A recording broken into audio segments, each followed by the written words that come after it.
नमस्ते विद्यार्थी मित्रों। तो आज हम फिर एक बार द्वितीय सत्र में एक अंतिम इकाई के साथ कक्षा 4 में इकाई नंबर 8 चतुर चूहा के बारे में आज हम पढ़ेंगे। तो आपने तो यह कहानी सुनी होगी कि चतुर चूहा। तो देखो यहाँ पे एक चित्र में क्या है, एक चूहा है और ये दर्जी है। तो वह दर्जी के पास जाके क्या बातें करता है। तो एक चूहे के बारे में आज हम पढ़ेंगे। चूहा क्या क्या करता है उसकी चतुराई के बारे में आज हमें पढ़ना है। तो देखो याद रखना, और घर में भी आप अपने सभी परिवार में सभी सदस्यों को यह कहानी सुना सकते हैं। कहानी के जैसे ही है। तो देखो सबसे पहले एक चूहा था। वह रास्ते पे जा रहा था। उसे कपड़े का एक टुकड़ा मिला। वह आगे बढ़ा। उसने दर्जी की एक दुकान देखी। दर्जी के पास जाकर उसने कहा। तो देखो बच्चों, एक चूहा था। कैसे काल्पनिक बातें हैं कि चूहा भी रास्ते से कपड़ा उठा लेता है। उसे एक टुकड़ा मिला तो वह टुकड़ा लेके मुंह में लगा के हम क्या करते हैं, हमारा नया कपड़ा होता है तो हम सिलने के लिए किसके पास जाते हैं? हाँ, दर्जी के पास। तो उसे ऐसे ही मनुष्य की तरह एक कपड़ा मिला तो वह भी उसने दर्जी के पास गया। उसने दर्जी को एक दुकान देखी तो वह दर्जी के पास गया। उसे भी टोपी पहनने की इच्छा हुई तो दर्जी के पास जाके क्या कहता है, देखो तो यहाँ हमें चूहा बोलता है, इसलिए जो वाक्य जो बोलते हैं उसके सामने इस तरह उनका नाम लिखा है। तो सबसे पहले एक वाक्य, चूहा। दर्जी रे दर्जी, इस कपड़े की टोपी सी दे। चूहे को रास्ते में जो टुकड़ा मिला है वह दर्जी के पास जाके क्या कहता है, दर्जी रे दर्जी, इस कपड़े की टोपी सी दे। फिर दर्जी क्या कहता है, दर्जी कहता है यह कौन बोल रहा है। तो मशीन के नीचे से बोलता है, चूहा तो नहीं दिखाई देता, सिर्फ आवाज सुनाई देती है। तो वह टेबल पर चढ़ के कहता है कि दर्जी पूछता है कि यह कौन बोल रहा है। फिर चूहा बोला मैं चूहा चूहा बोल रहा हूँ, इसकी एक टोपी सी दे। तो उसके पास जो कपड़ा है तो वह कहता है दर्जी के इसकी एक टोपी सी दे। तो दर्जी क्या कहता है, देखो दर्जी चल रास्ता नाप। नाप એટલે माप, यहाँ से चला जा, यहाँ से निकल। रास्ता नाप એટલે माप, वरना कैंची उठाकर मारूंगा। कैंची यानी कि कातर, जो कातर होती है ना दर्जी के पास, उसका एक साधन होता है। तो क्या कहते हैं उसे, कैंची।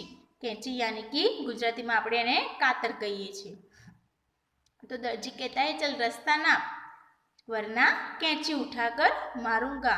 लेकिन चूहा तो बहुत चतुर था, उसने भी एक आइडिया, एक विचार आया। चूहा बोला अरे तो मुझे डरा रहा है। देखो बच्चों, छोटा है लेकिन किस तरह अपनी चतुराई से वो अपना काम निकाल देता है। चूहा बोला अरे तुम मुझे डरा रहा है। फिर चूहा क्या कहता है, कचेरी में जाऊंगा, सिपाही को बुलाऊंगा, तुझे खूब पिटवाऊंगा और तमाशा देखूंगा।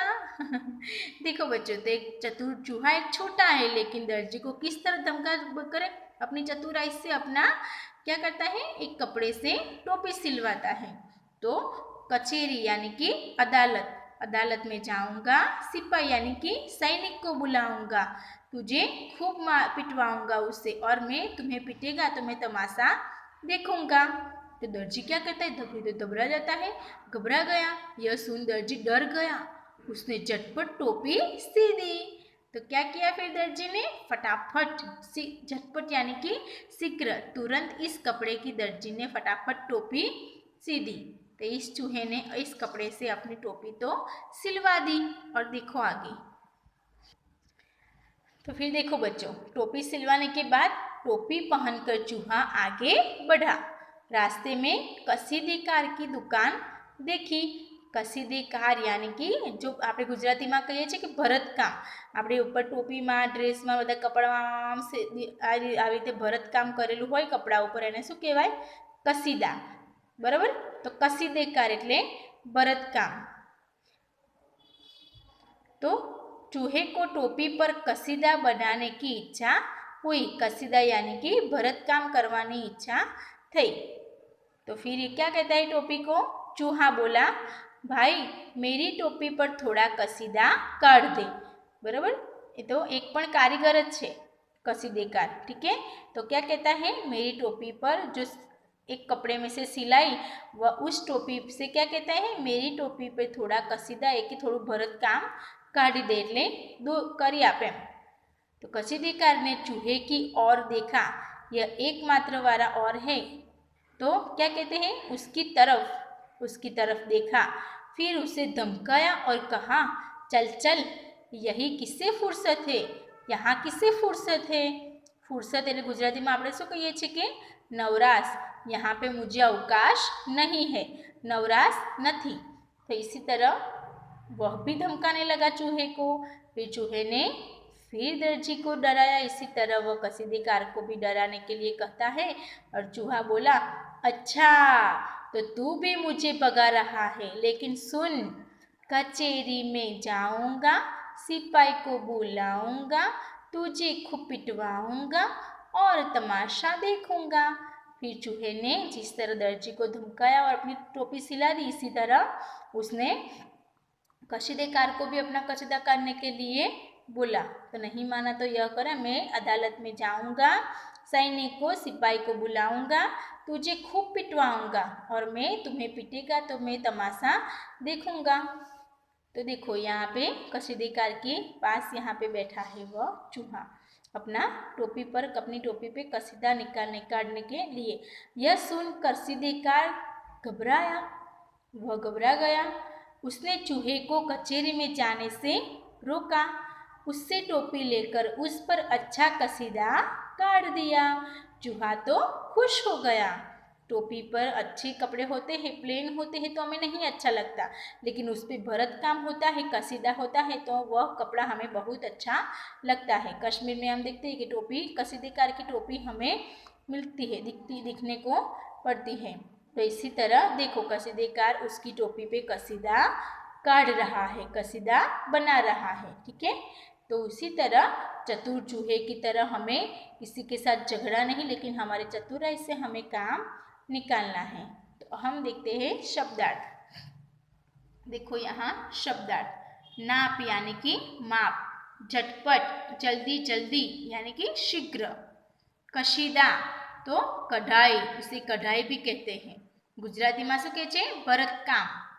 फुरसत अवकाश, गुजराती में कहीए छे नवराश। कचहरी अदालत, सिपाही सैनिक। कैंची, गुजराती में कातर।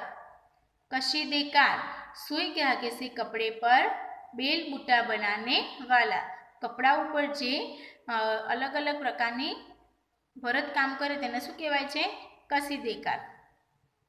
तो यहाँ हम देखेंगे अभ्यास। प्रश्न नंबर 1, ऊंची आवाज से पढ़िए और लिखिए। तो हमें यहाँ क्या करना है, जो जोड़ाक्षर और अलग अलग जो शब्द हैं यहाँ पे उसे पढ़ना है। स्वच्छ, मच्छर, अच्छा, इच्छा। तो इसी तरह हमें उसका उच्चारण करना है। बुलाऊंगा, पिटवाऊंगा, जाऊंगा। ठीक है, बड़ाई, कढ़ाई, पढ़ाई, बधाई। तो देखो यह ई होता है तो हम लंबा के बोलते हैं। अयोध्या, द्या तो अयोध्या। ध्यान, द और य यहाँ पे जुड़े हुए हैं तो किस तरह बोलते हैं, अयोध्या, ध्यान, स्वाध्याय, अभ्यास यानी कि अध्याय। व्यय तो व और य, व्यसन, व्यापारी, वायव्य, कर्तव्य, व्य व और य से यहाँ एक जोड़ाक्षर है। प्रश्न नंबर 2, नीचे दिए गए चित्र का मौखिक वर्णन कीजिए। तो आपको इस पाठशाला में जो बच्चे जो भी करते हैं उसको आपके अपना मौखिक वर्णन, लेकिन आपको नोटबुक में लिखना है अपने आप ही। प्रश्न नंबर 3, सूचना के अनुसार अभिनय कीजिए। तो आपको अपनी मम्मी को पापा को बोलना है, को बोलेंगे और आपको इस तरह अभिनय करना है। दौड़ने का अभिनय करना है, तीर छोड़ना, साइकिल में हवा भरना, गन्ना चूसना, गन्ना यानी कि शीरड़ी, पानी भरने के लिए हैंडपंप हिलाना, लड्डू खाना। तो इसी तरह आपको अभिनय करना है। प्रश्न नंबर 4, निम्नलिखित पेशे वाले पर 4-4 वाक्य बोलिए। तो यहाँ पे दर्जी, तो दर्जी क्या करता है, आपको दर्जी के बारे में 3 से 4 वाक्य बोलना है, लेकिन आपको नोटबुक में भी लिखना है कि जिस तरह ऐसे दर्जी कपड़े सिलने का काम करता है। वह कपड़े वह पहने हमारा पहले क्या करता है, वह पहले हमारा नाप लेता है, नाप यानी कि माप, उसके अनुसार ही वह कैंची से कपड़ा काटता है, बाद में उन्हें जोड़कर वह हमारे कपड़े बनाता है। इसी तरह आपको सभी पेशे वाले से बारे के बारे में लिखना है। सिपाही, तो सिपाही देश की रक्षा करता है। सिपाही बनने के लिए सख्त तालीम लेनी पड़ती है। देश की सीमा की सुरक्षा सिपाही करते हैं। सिपाही को सैनिक भी कहते हैं। ठीक है। इसी तरह बढ़ई, बढ़ई यानी कि जो लकड़ी के फर्निचर बनाता है, गुजराती में આપણે મિસ્ત્રી કહીએ છીએ કે જે સુથાર હોય તે, એના વિશે લખવાનું છે। लकड़ी का सामान बनाने वाले को बढ़ई कहते हैं। वह लकड़ी से कुर्सी, मेज, बेंच, पलंग आदि बनाता है। लकड़ी से सुंदर खिलौने भी बनाता है। हमारे गांव में भी एक बढ़ई की दुकान है। इसी तरह आपको सभी के बारे में लिखना है। स्वाध्याय प्रश्न 1, निम्नलिखित प्रश्नों के उत्तर लिखिए। चूहा कपड़ा लेकर किसके पास जा रहा था? चूहे को रास्ते में से कपड़ा मिला तो सबसे पहले वह किसके पास, हाँ, एक टुकड़ा मिला तो वह सबसे पहले दर्जी के पास गया। चूहे ने दर्जी से क्या कहा? तो चूहे ने दर्जी से कहा कि इसकी एक टोपी सी दे। कसीदेकार क्या सुनकर घबराया? तो कसीदेकार यह सुनकर घबराया कि चूहे से कसीदेकार घबराया। तो कसीदेकार यह सुनकर घबराया कि कचहरी में जाऊंगा, सिपाही को बुलाऊंगा की बात सुनकर वह घबरा गया। चूहा कब खुश हुआ? तो कसीदाकार द्वारा टोपी पर कसीदा काटने पर चूहा बहुत खुश हुआ। कसीदेकार क्या करता है? कसीदाकार कपड़ों पर कसीदा काटता है। इसी तरह आपको इसके जवाब भी अपने नोटबुक में लिखना है। प्रश्न नंबर 2, निम्नलिखित शब्दों के वाक्य बनाइए। तो इसका उपयोग करके आपको वाक्य बनाना है। जैसे कि चूहा बिल्ली से डरता है। दुकान, तो दुकान में रंग बिरंगी पतंग है। सिपाही हमारे देश की रक्षा करता है। दर्जी कपड़े सीता है। टोपी, तो मेरे पास एक टोपी है। कचहरी, तो वकील कचहरी में जाते हैं। इसी तरह सभी का उपयोग करके वाक्य बनाना है। प्रश्न नंबर 3, अगर चूहा इनकी दुकान पर जाता तो क्या कहता? चूहा तो दर्जी के पास गया था और कसीदेकार, लेकिन कपड़े धोने वाले के यानी कि धोबी के पास जाता तो क्या करता? तो आपको मालूम है कि कपड़ा, तो अगर चूहा धोबी की दुकान पे जाता तो वह उससे अपने गंदे कपड़े धोने के लिए कहता। इसी तरह प्रेस यानी कि इस्त्री करने के वाले के पास आता तो क्या करता? वह अच्छे से अपने कपड़े से इस्त्री करवाता। कफन, तो इसी तरह कलफ लगाने वाले के पास जाता तो वह उसको भी यही कलफ लगाने को कहता। प्रश्न नंबर 4, अगर दर्जी और कसीदेकार चूहे की बात से नहीं डरते तो चूहा क्या करता? अगर दोनों से नहीं डरते तो चूहा क्या करता? तो सचमुच सिपाही को बुला लेता। अगर दर्जी और कसीदेकार चूहे की बात से नहीं डरते तो वह सचमुच सिपाही को बुला लाता। ठीक है। इसी तरह स्वाध्याय और अभ्यास को आपने अपनी नोटबुक में लिखना है। Bye bye.